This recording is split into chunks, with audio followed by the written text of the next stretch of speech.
Everyone had given all this money to like build their friend graph on MySpace, and it just disappeared. And I would be speaking at these music conferences, and the drum that we would beat, most of the people who were on these panels, was like direct connection with your listeners. Direct connection with your listeners. Do not go through platforms as your only way of reaching them. Direct connection.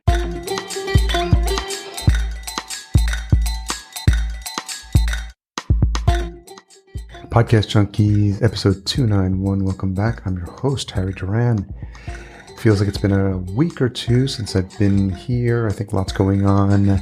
I actually surprised my mom. I went to go see her for her birthday. This was in April, around tax time.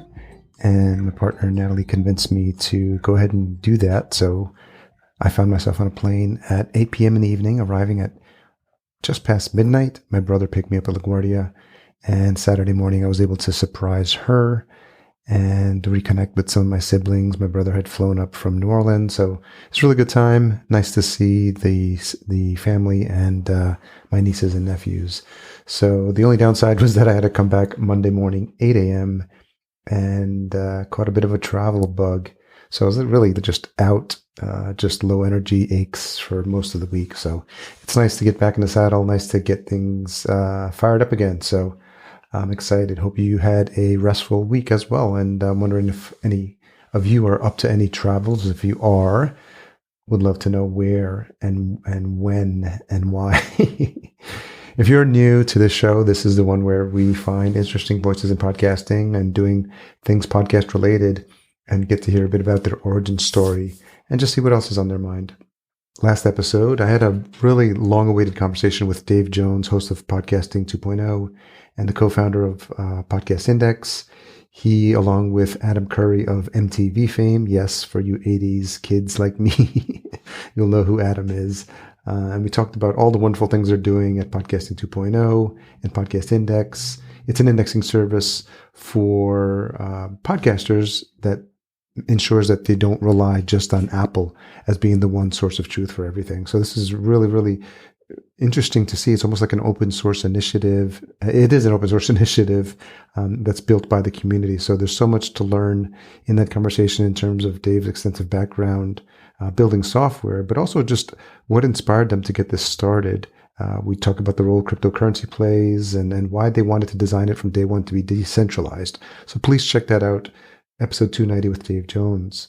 This episode, I speak to Brenden Mulligan. He's an entrepreneur who cut his teeth in the music industry before going on to become a co-founder of startups such as Onesheet, Cluster Labs, LaunchKit, Elevate, and PodPage, which we'll talk about today, to name a few.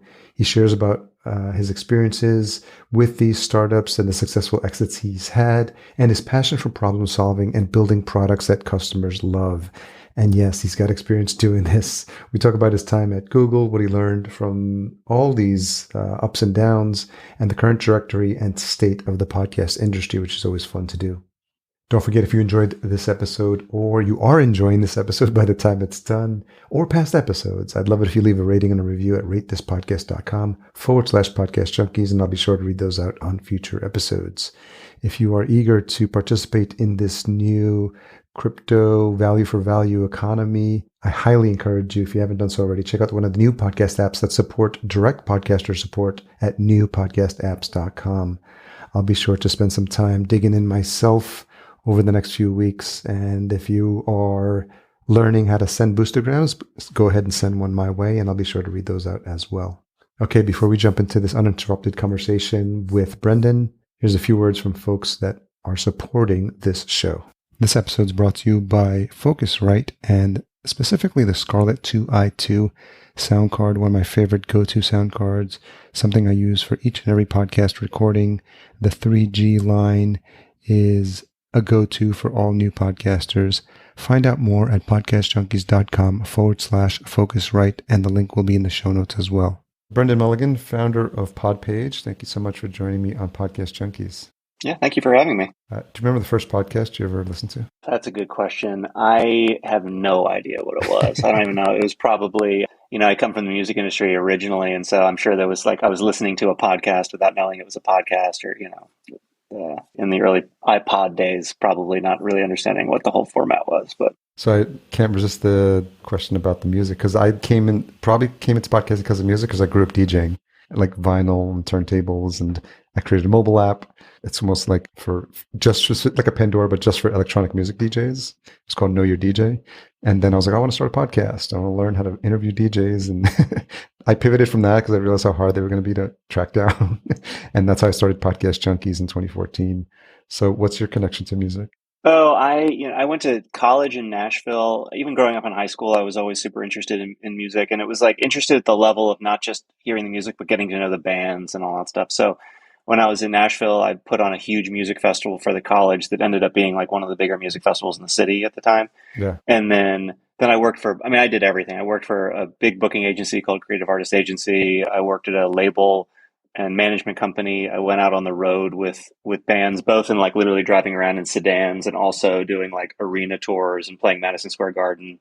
Oh, Like cool. did the whole game. I just did so many things, and I never really found anything in the traditional music industry that I felt like was a good fit for me long term. But what I started hearing was like a bunch of problems and seeing a bunch of problems and experiencing the problems of like as the digital music world was growing, how hard it was for musicians to interact with it. And so I ended up leaving traditional music industry to build software tools for musicians Yeah. and trying to solve some of the same problems that honestly that PodPage is trying to solve. I mean, there is a very direct link where I started PodPage because I saw podcasters doing the same thing that musicians did 10 years prior, and that really it had, Yeah. ended up causing a lot of bad things. And so, but yeah, with musicians, so I ended up building a bunch of software for them. You worked at CA. I was in their Nashville office for a year, and that taught me that I didn't want to be an agent, but it was interesting. It was it's interesting when you have that perspective about like how you decide to represent someone, because it could be musicians, it could be podcasters, it's just creators, right?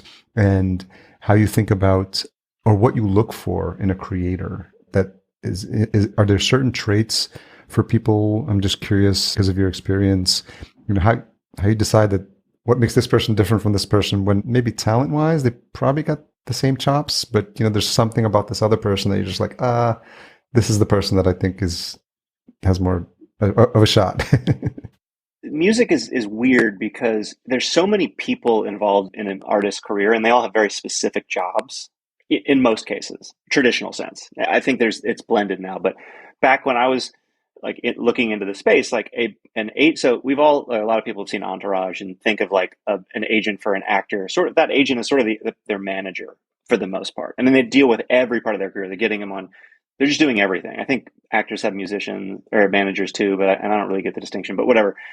In the music world, a booking agent does one thing, and that is book a band on a tour. That's it. There's nothing else they do. And they take money for the ticket sales for that tour. And so it's a very transactional thing. It's actually the thing I didn't like about the job. I was sort of mentored by one of the best people in the business. And when I'd sit with him and watch him do his job, it was like spreadsheets. And it was just like figuring out, all right, well, how do I put John Mayer on tour and also Guster on tour? And like, it's just like shuffling things around. And once they get to a certain level, it's just like, all right, we're going to do another tour. John Mayer plays arenas. All right, we just got to, there was no creativity in it. Yeah. And for me, like I'm a much more creative person. And so like, it felt more like a program management than now if you're managing the band, it's a totally different experience. You're part of every part of their lifestyle or life cycle. And so like, it kind of depends on what your job is as to who you want to pick, because there are bands that are great. They sell, at least old school, they would sell lots of records, but they really weren't great live. Yeah. And so for those bands, they're a great band to sign to your label, but not a great band if you're a booking agent.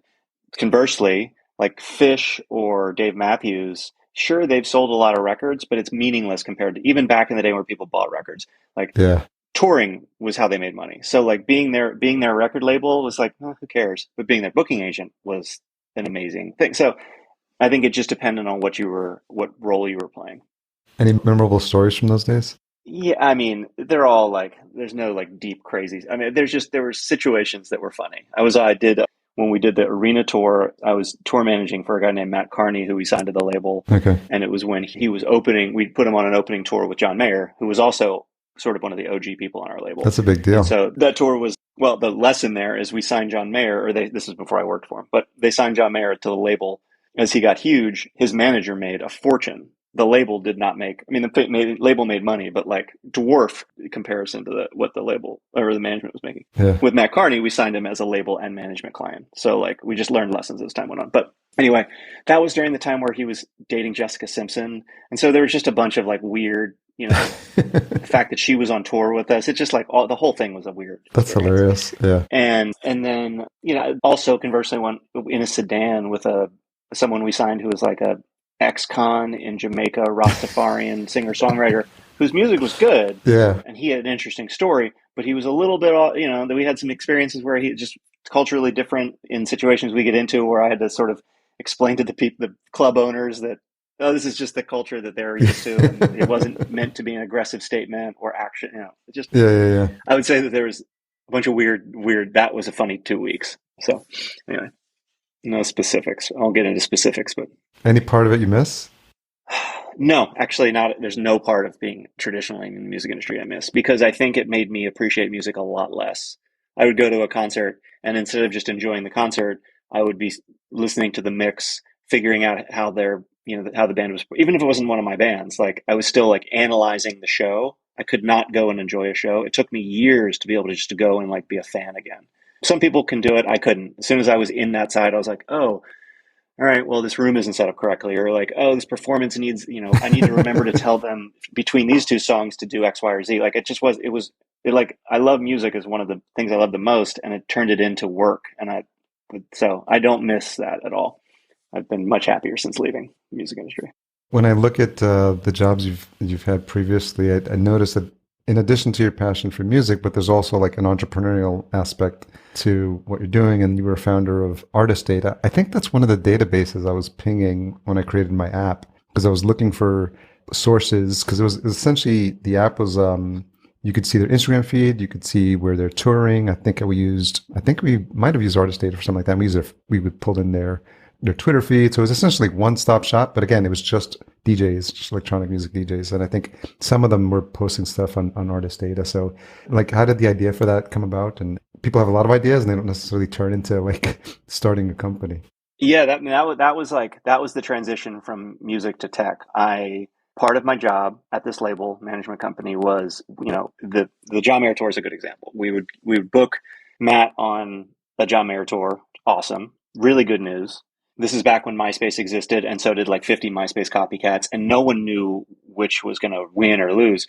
And so I spent a lot of time taking one set of data, which was like 20 tour dates, and putting them places. So I'd put them on all these social media channels. I'd put them on the website. I'd send them to the team. I would put them into a tour book that we would use when we were actually out on the road.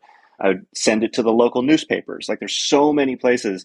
It would take days to get a new batch of tour dates and distribute them. And then if something changed, we had to go through and update it. So much of my day was doing that. That's what Artist Data really was. It was a dashboard where you came in as an artist and you said, here's my tour. And then you clicked a button to print a tour book, or, you clicked a button to sync it to MySpace and Facebook and Twitter and all these other places.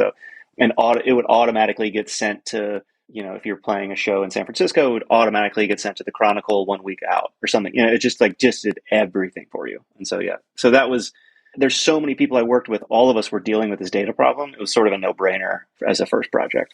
So that's where that came from. And it felt like it probably scratched an itch that the industry was craving at the time. And I imagine the reception was pretty strong. It did well. The thing building this, again, this is pre-Spotify, everything was different at that point. iTunes was starting to become a thing, but people were still buying records. But back then, this was 2007, I think it really launched, it definitely scratched an itch, but it also showed that, and I wrote a blog post when I finished my last music startup that said, never build a music startup, which I've been proven wrong a couple times, but overall I still believe the premise, which was musicians just don't have a lot of money because they're trying to we would play shows where the money from the show would go for gas and pizza, and we wouldn't leave with more money than we came in with. We just left with the opportunity to play for a new set of people, right? Yeah. And so and a lot of the long tail musicians are in that state.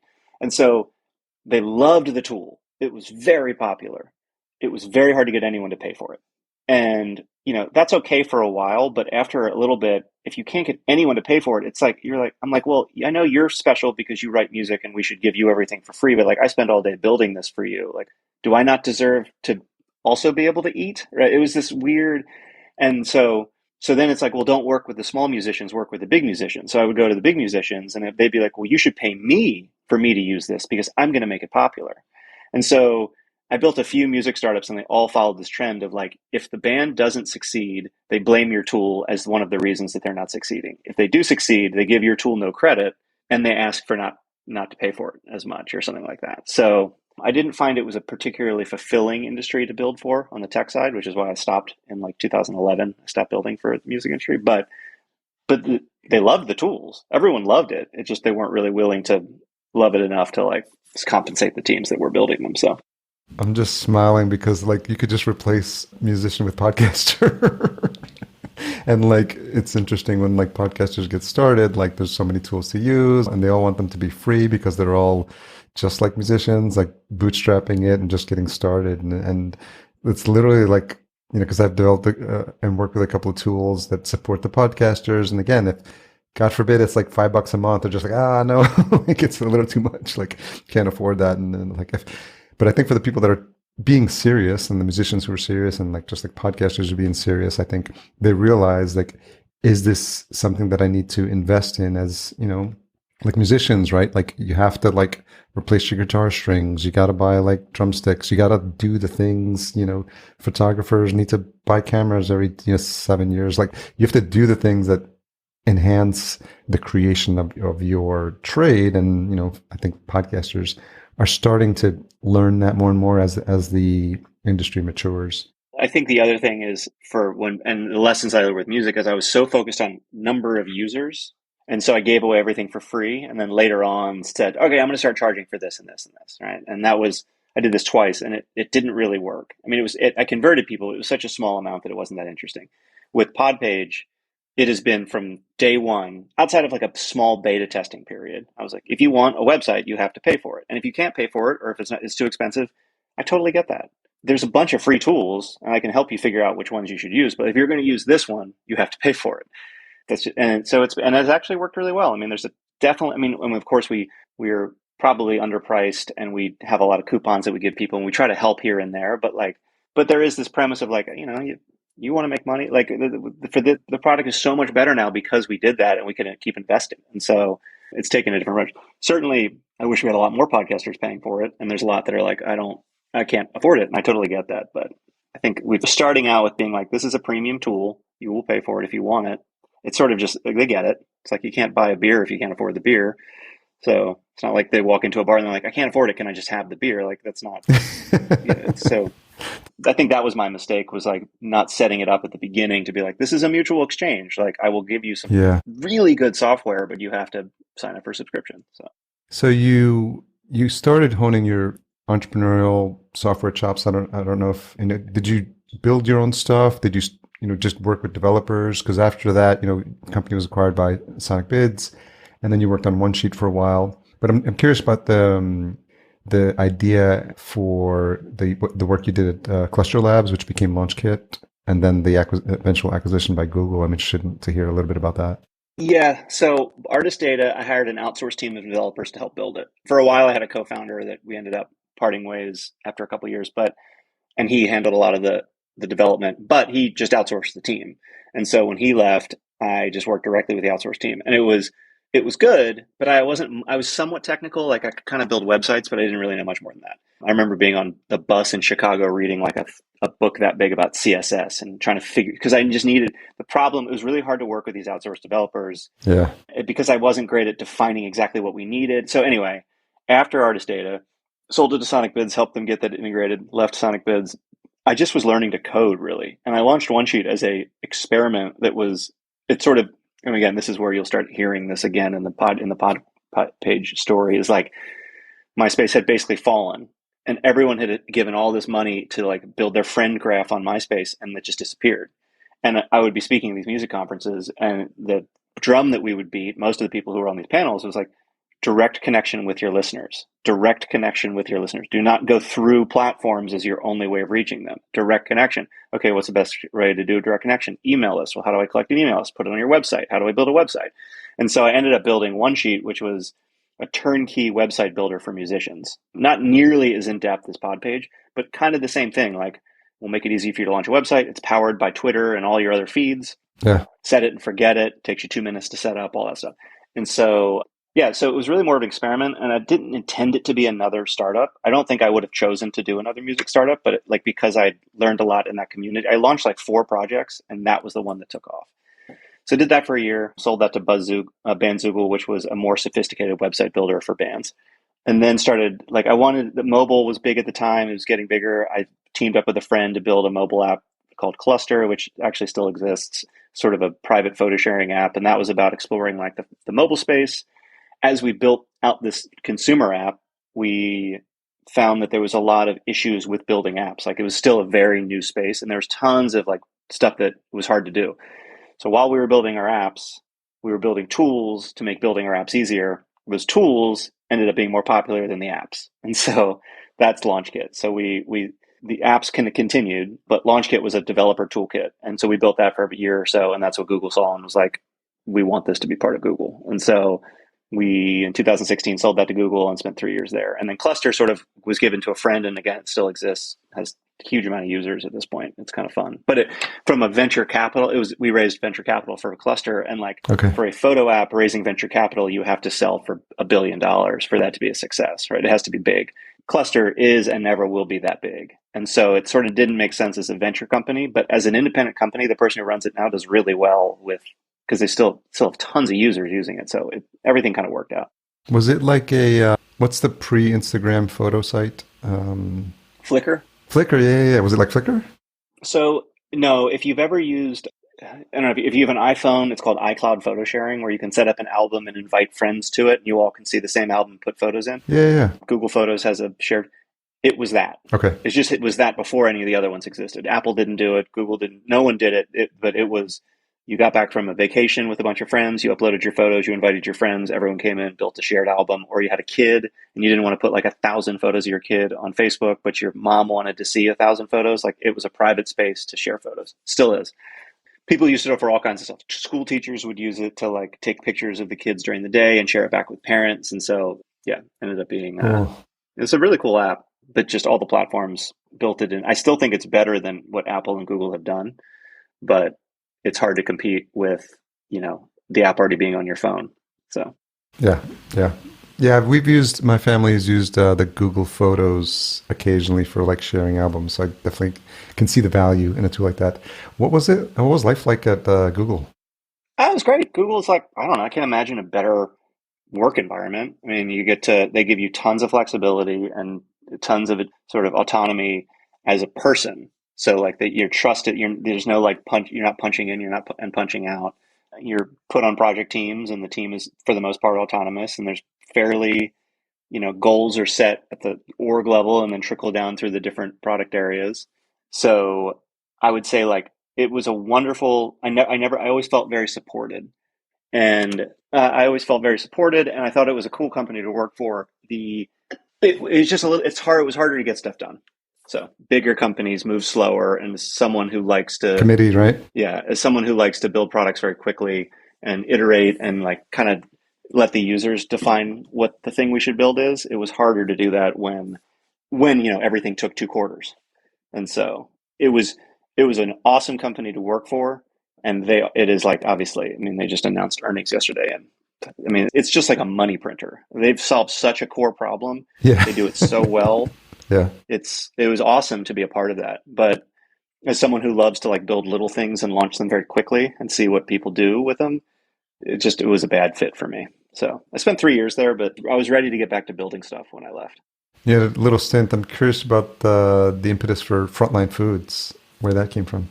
That was, COVID hit. Everyone was trying to figure out how to help. Yeah. Some friends came up with a concept where, they would sponsor meals for nurses and doctors. And they would buy it from restaurants because all the restaurants had to close down. So the concept was, buy catering from a restaurant and deliver it to a hospital. That was it. Okay. And then obviously, you can only do that as an individual a couple times. And so then it was, okay, well, actually organizing that process was what was the valuable part. And this started cropping up all over the country. And so basically we just merged it all, and it was a nationwide volunteer effort. I don't even think it was ever established as a company, that it's been so long, I forget all the numbers, but I helped sort of take the San Francisco version, build some software around it to be able to manage out a nationwide rollout. And so I think we raised like $10 million from people, and I don't know how many meals we delivered, but Wow. in that first like 6 months of COVID, it was a very cool thing to be a part of. It wasn't a full-time thing. It was just, I was helping. It wasn't full-time for anyone. It was like 600 volunteers, all sort of organized in different cities around the country, delivering different hospitals, working with different restaurants, trying to like keep the restaurants in business, keep, the hospitals fed, the nurses fed. They could go down to the cafeteria, but it felt a little bit better after everything they were doing for us, for like a really nice meal to be delivered from a restaurant as opposed to eating hospital food. That's awesome. Very cool. So yeah, it was a really fulfilling project to be on. Just if anyone's paying attention, that's already 3 exits, I think. So, well, but Frontline Foods wasn't an exit. I mean, yeah, technically Frontline Foods was. No, I mean, I'm just before then. Yeah. Yeah. No, I was just curious. I mean, it seems like you really like, there's no shortage of ideas like that you have of like, products, where there's products, where there's companies, where there's services. I feel like it's in your DNA of like ways to make the world a better place. And without getting into this too much specifics, because we haven't even gotten into the PodPage story, but talk a little bit about the work you did at Elevate and Comstock. So Elevate so when I left Google, I wanted to build a bunch of stuff. So some of that stuff, if you're looking at like LinkedIn, basically the year after Google, I started, it was basically I have a small team that I work with, but it was mostly driven by me. And I did 2 things. I helped coach and consult startups, which was like working with CEOs to figure out their product process and that kind of stuff. Now, I think that was what Elevate was. And then I did a product studio where that's what PodPage came out of. And that was like, I was like, in 12 months, I want to build 12 totally different products. And I want them intentionally to be small. I just come out of Google where everything took forever. I was like, I want these things to take days or weeks to build, not months. I want them, they don't need to be solving giant problems in the world. They just need to be solving a very specific, clear problem. And so I launched, I think it was like 12, I forget how many, but all of them failed except PodPage. Most of them didn't even have a shot to succeed, because some of them I was like, this doesn't even need to exist. I just want to build it, right? I just gave myself like the total flexibility to just have fun building again, get that muscle back. And, and then I also helped other startups as just a fun way of networking, getting back in the startup world. So that's what Elevate was. So PodPage came out of there. PodPage came out of the product studio year. Yeah, interesting. And at the end of the year, PodPage at the beginning was a cool little product that was doing well, but it wasn't at all like something we could live off of. It was just like and I don't think it's a company that should, be venture capital backed, because I don't think it's a big enough thing. And so I don't want to have to make it a big thing just because we raise money. So at the end of the year, we were like, all right, well, I can either scale up consulting, I can build some more stuff. And one of the companies that I'd started helping was Commonstock, which is sort of a social fintech company. And the CEO and I had been meeting, and the biggest problem he had was that like I could help with helping him organize the product stuff, but he had no one to actually execute it. And so I joined them for a year last January to run product. I hired a product team. We got the process in place, just kind of got the machine running a little bit better. And so I did that for 2021. And then by the end of the year, and PodPage, literally the whole year was just kind of sitting, just growing. The product I kind of finished the product the year before I finished the core of it.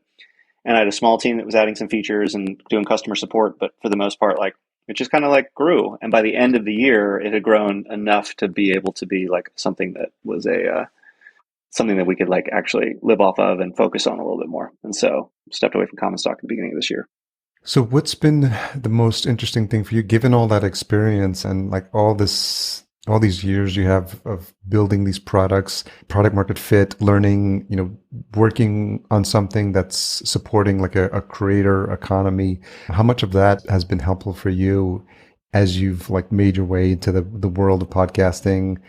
And there's no one type of podcaster, as you probably already know. There's like the solo person, there's the networks, there's the people with the really big shows. And I'm just curious, with your lens, like what you've seen in the community, if anything that's been surprising for you as you start to build up the product and then the feature set.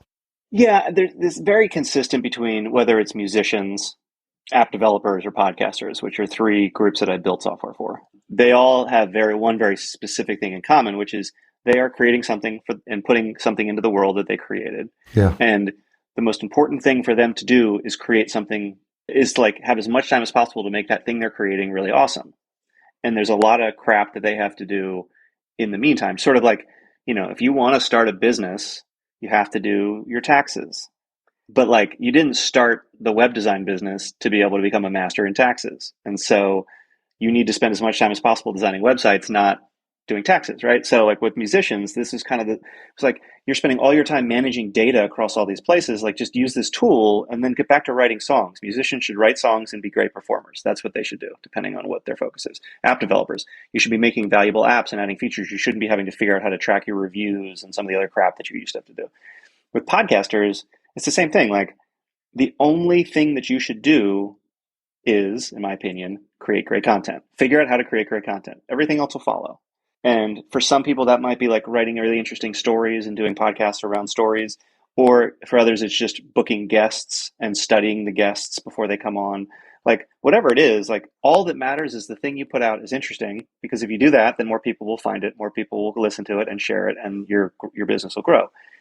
Doesn't matter if your website is like pixel perfect or like, the top logo flashes a bunch or whatever, right? Like, it doesn't matter. What matters is when you put something out there, it's good. And then also that someone can find it. And so that's kind of like when working with all these creators, getting them to refocus on the thing that matters and not get distracted by all the crap that doesn't, has been the theme that I've seen over and over again. And it's very overwhelming. I mean, this is why like I'm kind of a little unorthodox when it comes to podcasting, because I feel like the thing I dislike the most about the podcasting world is this focus on like an amazing audio experiences or great equipment. I see so many podcasters like, I want to start a podcast. What should I do first? And the advice is like, spend $1,000 on a microphone and soundproof your closet. And so I feel like it's that like, and so they do all that, and then they get to like, okay, I'm ready to record. It's like, well, what do you want to record? Like, oh, I don't have time to think about that, but I have this amazing microphone. And I feel like personally, I've been seeing more and more great content on Twitter and Clubhouse, because it's like, no one gives a shit what it sounds like. Everyone knows people are on AirPods. No one cares like if there's a bunch of ums, because it's just a conversation. But sometimes you get really special content that way. There's a lot of crap, but there's also a lot of crap in podcasting. So I think that getting people to focus on that like core, what's special about your podcast? My wife and I were talking about this last night, because she's considering playing in the podcast space and starting something. And I think she has a really unique perspective because of her job and because of life and all.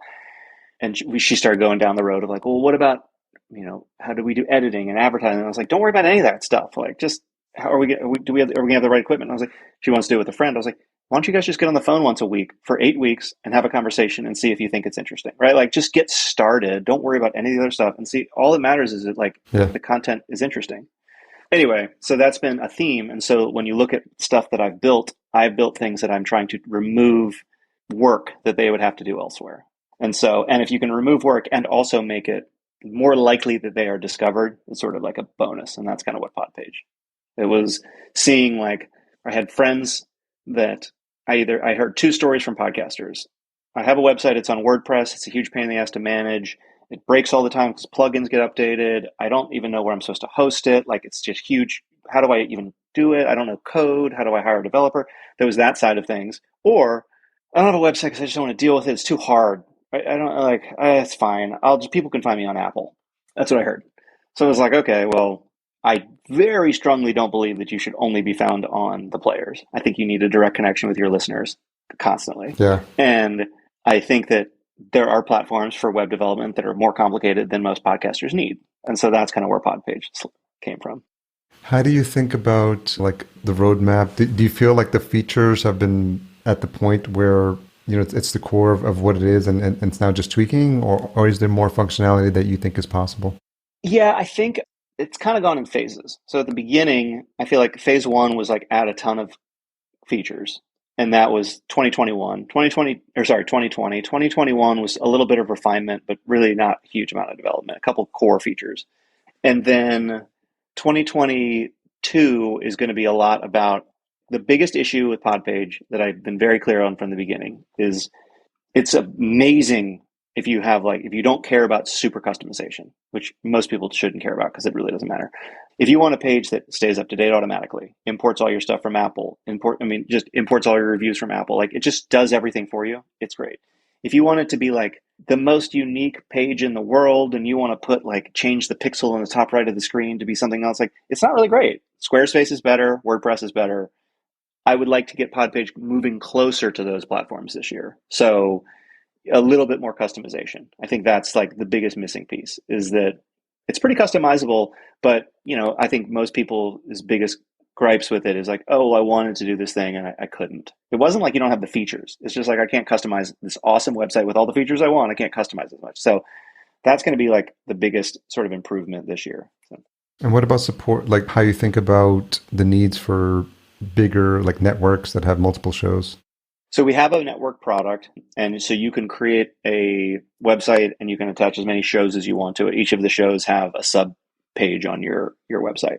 Kind of like what you would imagine, like if you go to cbs.com and you wanted to like learn about one of CBS's shows, like you're not going to get bounced over to like Sure. lost.com. You're going to go cbs.com/lost. It's the same structure. Yeah. So that exists. We've got, a few dozen. It's not a huge need because again, most networks with tons of shows fall into that. We want it to be really special and unique. We want to have our own WordPress page that's super customizable. And so, but I think some of the stuff this year will make our network pages like pretty special. But so totally have that. We have multi-podcast accounts for consultants and coaches that have lots of clients. Okay. And so what a lot of times will happen is a consultant or coach will set up like 15 websites for their clients, give us what we charge for the websites, charge their clients a lot more for website management, and we're fine with that, And so I would say like we have individual podcast accounts, multiple podcast accounts, and then network accounts. Those are the sort of the three use cases for us. Is the coaching option almost like a white label? It's not a white label in the sense that like they can't tell their client to log in and Got it. to PodPage, and see like Podcast Junkie or something as the logo of like, this is the platform. So they just do the podcast coach just takes care of the management of the website. Usually the podcaster doesn't ever see it. Yeah, that makes sense. The irony is like the coach doesn't really need to do anything because the website stays up to date without them having to do anything. So yeah. Do you think about SEO? Because I know like obviously one of the things we talk about when we produce shows for clients is just like, hey, be conscious not only of the name of the show, but obviously like each episode, I think all the best practices that people hear in the past about a blog post being super SEO friendly, keywords and all that sort of stuff. I know that, to what extent you think about that as you allow people to, you're pulling in the feed. So actually they have to make sure whatever they load into the host is what you're pulling in. But I'm curious what, if anything, PodPage can do to help support that. Yeah. So I think it was like the first weekend. I can't remember if I wrote this blog post before or after launching PodPage, but I have a blog post called SEO for Podcasters, and yes. It goes through for a website, how to structure the code in the best possible way for Google to find it. And there's all these like little things you have to do. There's some obvious stuff, like if you have an episode about beekeeping, make sure the word beekeeping is all over the, in the show notes and the title and all that stuff. But like, for example, we make every episode link a pretty link. So the actual URL is, yourpodcast.com/beekeeping, as opposed to yourpodcast.com/645, because it's episode 645 or whatever. All the meta tags are super well optimized for what we're given, what Google wants. Okay. Structurally, the page has the right elements. Like it's got the hierarchy that Google looks for.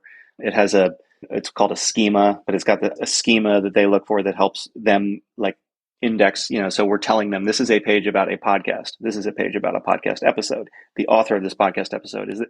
All that stuff is just out of the box automatic.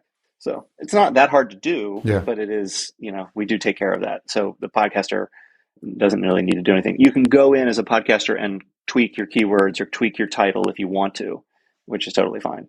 And we have a tool within PodPage where we say, here's the state of your SEO. And usually, and all it does is make recommendations. And to be honest, it's not very sophisticated because it's not that hard, right?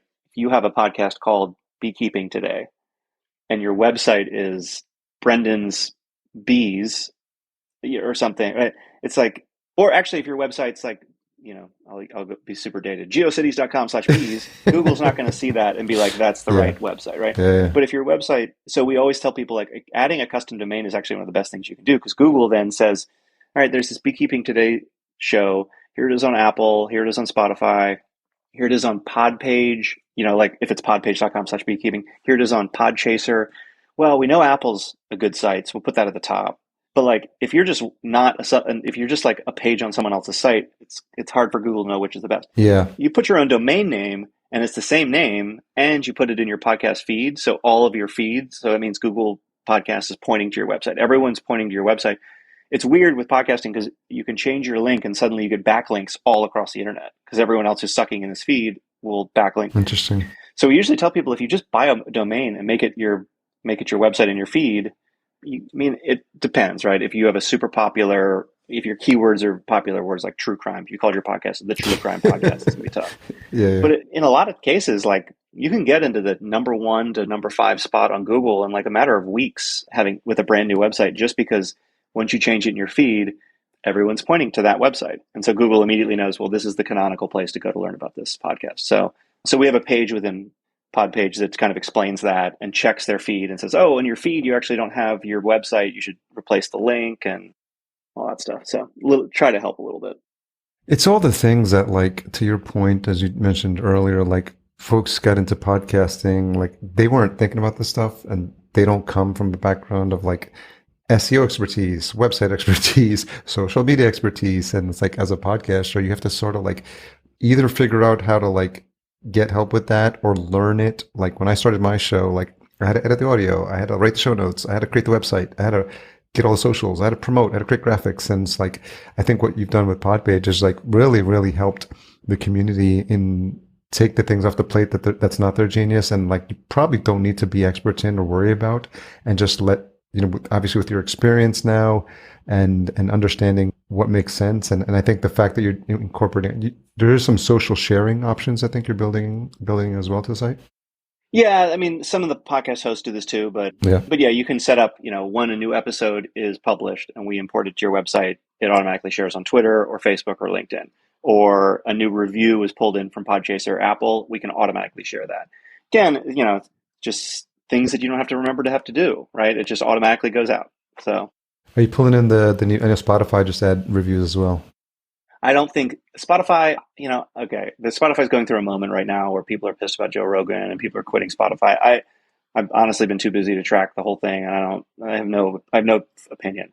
Spotify is a walled garden. It is like they are actively trying, in my opinion, they are the only player in the entire podcasting space that is trying to break what's special about podcasts, which is podcasts are this open format, an RSS feed is an open thing, anyone can access it. Spotify is actively trying to get you to not allow other people to listen unless you listen on Spotify. In that case, I totally understand it from a business model perspective. It sucks, but I get why, like, whoever, I used to love Dak Shepard. I get why he's willing to trade basically, anyone being able to listen to it for a ton of money, right? Good for him. Yeah. But I haven't listened to his podcast since it went on Spotify because I just don't listen to podcasts on Spotify. It's just not part of my routine. And so I don't imagine that Spotify is going to be particularly open and friendly about letting their reviews out of Spotify, right? Like, I think Spotify is worse than Apple at this point as far as a walled garden. Yeah. So I don't know, but if there's ever a way for me to easily get them out, like Apple makes it very easy for you to see the reviews. If Spotify does that, absolutely would bring it in. But yeah. I'm not expecting that from everything they've done. I think a huge customer support headache right now is people who are so confused because they're like, I set up on Anchor, but you're not importing my stuff, but it's showing up on Spotify. And it's like, well, that's probably because the default setting or one of the main, they're trying to get you to not allow anyone else to have this content. So people sign up for Spotify. They're not submitting the RSS feeds to Apple anymore. Yeah. So it's like, at this point, I used to say Anchor's great because it's free. Please don't pay for things you don't need to. And now I'm just like, stay away from anything that's Spotify related if you want openness, because they're going to consistently be moving in the direction of trying to get you to not allow other people. I get it. It's a business. But have you been following what the folks at the podcastindex.org, Adam Curry and folks are doing with that? Yeah, and it's been on my list of, I've been meaning to support all their new podcasting 2.0 meta tags and stuff. I think it's all good. I mean, I think having a groundswell of support for keeping things open is a good idea. Yeah. The other thing that's interesting, and this may be something that to consider, is just obviously they're supporting this whole ecosystem of like what they call value for value. So there's a whole slew of podcast apps that, and I've tested a couple out. Fountain's a really good one, but just essentially setting up a wallet and then getting like your Satoshis, which is like your Bitcoin micropayments. And it's been fun because I sent them a note. I sent them like 3,000 Satoshis, which is like, I don't know, $1, I don't know, some little amount. But the beauty of it is I could write in there and I'm like, hey, Adam and Dave, really support what you guys are doing, podcasting 2.0. And then, like, they read it out and they read like, hey, Harry, 33,000 Satoshis. And they read my note out. And it's like, it creates this like loop of like, oh, like, the show I like, just shouted me out, and just like, and I was able to contribute to them like outside of a PayPal, like no middleman, and just it's been fascinating to see how that's building up a groundswell of enthusiasm. There's like Telegram channels where people can set up that pretty easily. So I'm wondering if because you're creating these websites for folks, if there was an ability to like incorporate that model in there, so you could literally say, oh, click this button, like instead of like doing it through the app, but just on the site, because it's PodPage supports it. Now I could be like, oh, I just want to send a boostergram to like Brenden, and she'd be like, hey, thanks for everything you do. And now it's, obviously there's intricacies with setting up the wallet, but I'm wondering if at some point you might try to look into that as well. Yeah, I mean, if you could send me a couple, and you probably should them in the show notes too, like examples of how they're doing it, like because I'd love to take a look. So the way that we typically work is try as hard as possible to use third-party tools that are solving a problem really well, right? Because I really want to focus on just building the best website. That's it. Yeah. And so like you can easily, just by like putting in your Buy Me a Coffee username or it's called Ko-Fi, or I don't know if you're supposed to say coffee. Yeah, coffee. There's like there's like Patreon, you can do PayPal. You can basically add your little ID and it just inserts it on your website. So there's a lot of PodPage where in the bottom left there's a little coffee symbol. You tap that, it opens up. You can say, I want to send this person $5. So I'd be more than open to doing it for any platform. Very cool. Building our own payment.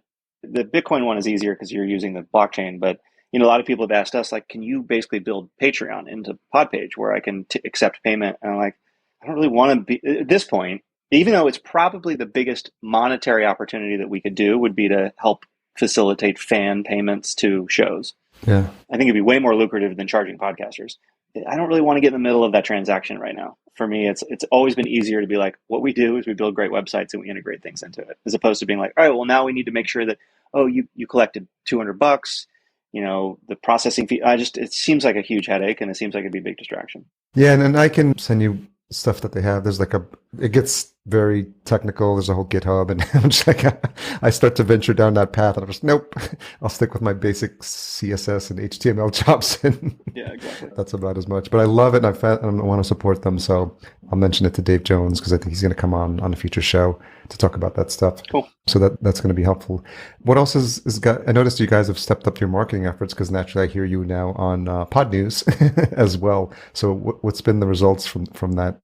Yeah, podcasting, this is a cry for help for anyone who's listening to this, is like, how do I reach more people? Because, that's the cool thing about PodPage is generally when someone finds it who has this problem, they go crazy. They're so happy, and they're like, and I always hear like, I hear a lot, like, I wish I would have found out about this last week before I paid this developer to, design me a WordPress page or something. And so I think by far my biggest challenge has not been like build a great product that people want. It's get awareness in the podcasting community. In music, building music tech products, there was basically two blogs, Hypebot and Digital Music News, which were great. Hypebot, wow. And if you released on either of those, the community found out about what you did. Yeah. And so, every quarter we'd release a bunch of features. We put it on there. People heard about it. It was great.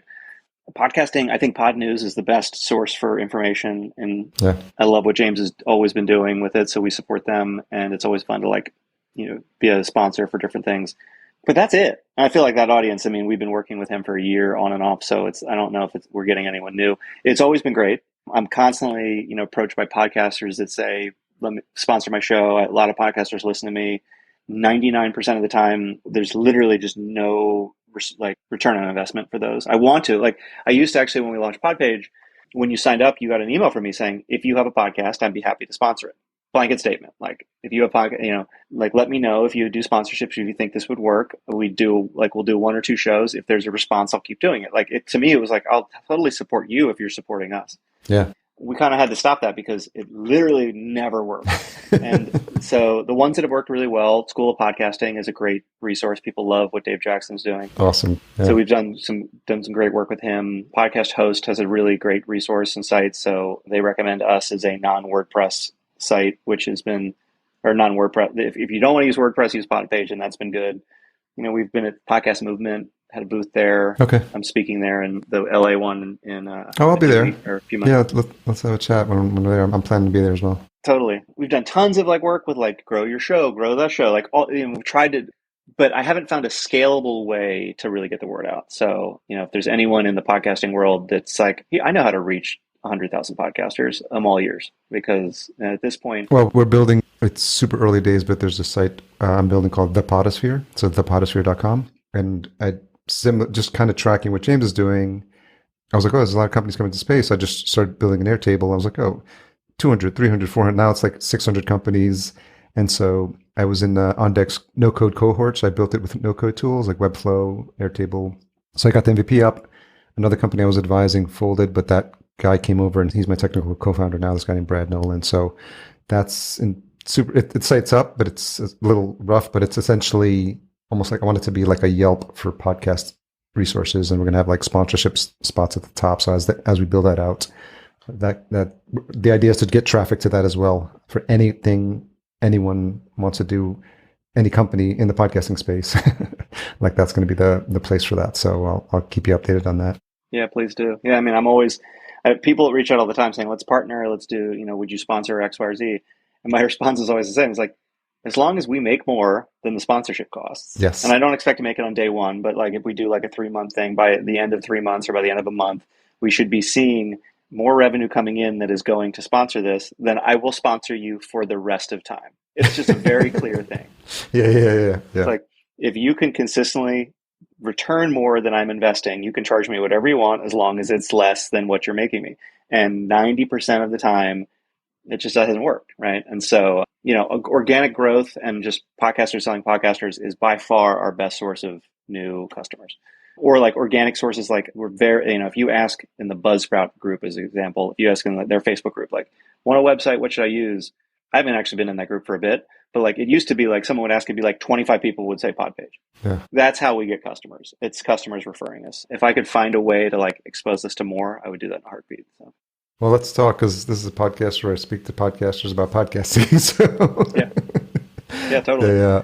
We have an awesome affiliate program that gives like, I forget I should know the terms. I think it's like 20% of the revenue for the 2 years after they're referred in. Nice. And so it's like, and so a ton of people sign up. That's done really well for us, but that's just sort of that paid. That's usually what I tell people when they say we sponsor the show. I'm like, just tell your audience that I'm sponsoring it. Give your referral code. Yeah, of course. And if people are signing up and it's working, then I'm happy to officially sponsor it. But like, let's start there, because it's it's actually a pretty large amount of. That's where podcasters sort of like get a. If you put your money where your mouth is, like, the show's popular, you think you can do well? Yeah, just say that affiliate code and let's see what happens. And then like crickets, and just like, okay, that's when you really understand the reach of your audience. Yeah. I mean, it's funny because especially smaller ones, it's like, how much is it going to, someone sent me their rates the other day and it was like, I think it was to sponsor 5 shows. It was $100, something like that. Yeah. Fairly new show, but whatever. And 5 shows, $100. Now, if you're a podcast or PodPage affiliate, for every show you refer, especially if they sign up for like a year plan, you just get $40. I think that's what it is. I can't remember. You get $37.50 maybe, but like you get $40. So if you can get, that's $40 a customer. So if you're going to charge me for 5 shows, $100, well, if you could just get one person for each of those 5 shows to convert, yeah, then you're going to make $200. So what? Like, just do that. Yeah. And most of them, like, they're just like, well, I'd rather you just, pay me. I'm like, well, that kind of tells me everything I need to know about how confident you are for people to be signing up. So, anyway, but it's like, this is one of those things. To me, it's a very clear and easy business decision. Working with people who can drive traffic it's like everyone wins. So why wouldn't I do that? Just a couple quick questions as we wrap up. What's something you've changed your mind about recently? So I became a father for the first time. Congrats. About 9 months ago. So I would say the list of things that I've changed my mind about is probably too long. But yeah, I mean, I think like, I've had gone through this massive, between COVID, changing jobs a few times, becoming a parent. My perspective is just very, very different than it was a few years ago. And it's been, I can't actually think of like a specific, like huge example, but I would say just there's a lot of little things that. Yeah, that would be a life-changing moment that would reposition like what you thought was important. Yeah. And it's everything from like personal stuff to like my wife is a nurse. She was a nurse prior to COVID. Wow. and she's taking some time off for her daughter. But just like being a nurse, the perspective of other people and nurses, the nursing field, medical, everything is just so, there's a lot of things that have been changed over the last couple of years. So that makes sense. What's the most misunderstood thing about you? I have no idea. I don't have a good answer for that. I mean, I don't really know what people, my persona is pretty straightforward externally, which is I build a lot of stuff and try to solve a bunch of problems. And I'm not someone who gets like weird negative feedback from the community of like, so I think that probably that the assumption that I kind of know what I'm doing and I'm not continually learning every day, as everyone's like, oh my God, you're so good at building products and releasing stuff. And it's like, no, I'm not. I just do it fast enough in small enough spurts where I'm learning very quickly and adjusting. And after a couple months, it looks like I'm a genius. But like the first thing I launched a couple months ago, it was a horrible project. And so lots of shots at goal. Yeah. Yeah. Well, Brenden, I'm glad I reached out. I'm glad we got to connect. I've been following like the journey and just to see your own entrepreneurial and business journey has been like amazing, and it's incredibly inspiring as a fellow entrepreneur. Like, kudos to all the work you've done and the incredible resource you've built for the podcasting community. To what we've talked about here, it's something that podcasters struggle with: visibility, awareness of their show. And so your ability to take a lot of these things off the podcaster's plate and let them just focus on creating compelling content, like create a show that people are going to be wanting to come listen to week in and week out, and then trusting that, a partner like PodPage can help you with all like the visibility and marketing resources. So it's an incredible resource, and I'm happy to spread the word far and wide about what you guys are doing. Well, thank you. Thanks for having me. I appreciate it. Yeah. We'll make sure we get a link up there so folks can sign up, and we'll put that in the show notes. Anywhere else people want to follow your journey, or podpage.com? I think that if you go to PodPage, there's a little button in the bottom right that pops up a window and you can chat with support. And I do a lot of the support. If you just tag me in that, you'll get to me. The only other place I'm fairly active is Twitter, where I'm just at Mulligan on Twitter. But either one of those places. And if you want to shoot me an email, it's just Brenden@podpage.com. Or Evolution's podcast movement in March. Yeah, exactly. All right. Thanks again for it. I'm speaking on Saturday. Oh, cool. I think it's the last day, but so I'll be there for a couple of days. Thanks again for your time. Thank you. Thanks again to Brenden for coming on the show. Always appreciated. Full show notes available at podcastjunkies.com/291. Intro and outro music composed by Cedar and Soil. Don't forget to check out our sponsor Focusrite and their awesome line of gear, specifically the Scarlett 2i2 Pro. Check out the full lineup at podcastjunkies.com/Focusrite. Tune in next week for my conversation with Matthew Passy, friend of the show. Looking forward to catching up with him. And if you made it this far, you're no doubt looking for the retention hashtag. Let's go with #PodPage and tag Brenden at PodPageHQ and me at podcast_junkies. Thanks for all you do to support the show. Talk to you next week.